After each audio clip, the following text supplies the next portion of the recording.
তাহলে এ সালা কাপ নাম দে। তাহলে আমি যদিও কেকেআর সাপোর্টার, বলতে দুঃখ নেই, হেরে গেছি, আগেরবার অনেকবার চ্যাম্পিয়ন হয়েছি, কিন্তু বাইহাট বিরাট কোহলির সাপোর্টার। তো একটা জিনিস খুব শেখা গেল এই আজকে আরসিবির এই মানে জয়টা থেকে। তবে প্রথমেই আরসিবিকে অনেক তোমার অভিনন্দন জেতার জন্য। কিন্তু একটা জিনিস খুব ভাইটাল এই আরসিবির জয় থেকে, কি যে সময়, অর্থাৎ আমাদের ধৈর্য অবশ্যই রাখতে হবে।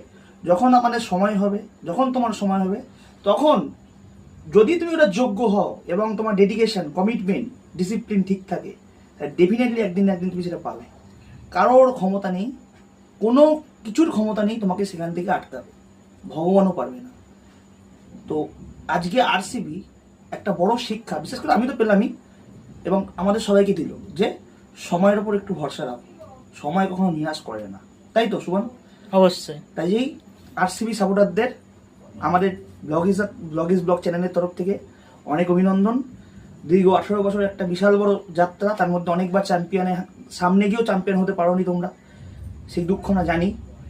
তো এতদিন পর চ্যাম্পিয়ন, সেলিব্রেশন করো, #king Kohli, I love you Virat, আর congratulation RCB for winning 2025 IPL।